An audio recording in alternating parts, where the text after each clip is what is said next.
Orang beriman, mainlah ujian apapun atas muka bumi Allah ni, sampailah dia masuk syurga, dia akan selamat. Selama mana alam itu bukan nama syurga, maka alam itu akan ada ujian. Manusia bila mati, pergi masuk alam barzakh, ada ujian tak? Ada siksaan. Tak lepas masuk alam barzakh, bangkit pergi padang mahsyar, ada ujian tak? Allahu Akbar, lagi banyak, lebih berat, lebih panjang dan lebih dahsyat. Berdiri saja berapa puluh ribu tahun, melihat arash, melihat syaitan, melihat iblis, melihat para malaikat, melihat mizan, melihat neraka jahannam. Bahkan sebahagian disambar neraka jahannam.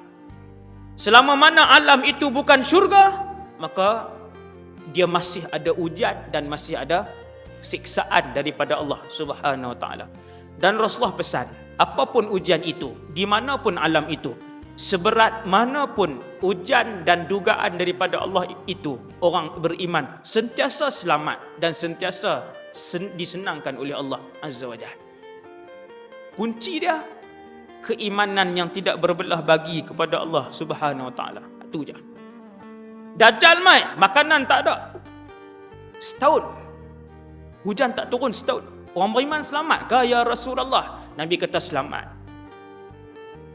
Apa saja ujian, maka orang beriman kan selamat dengan izin Allah.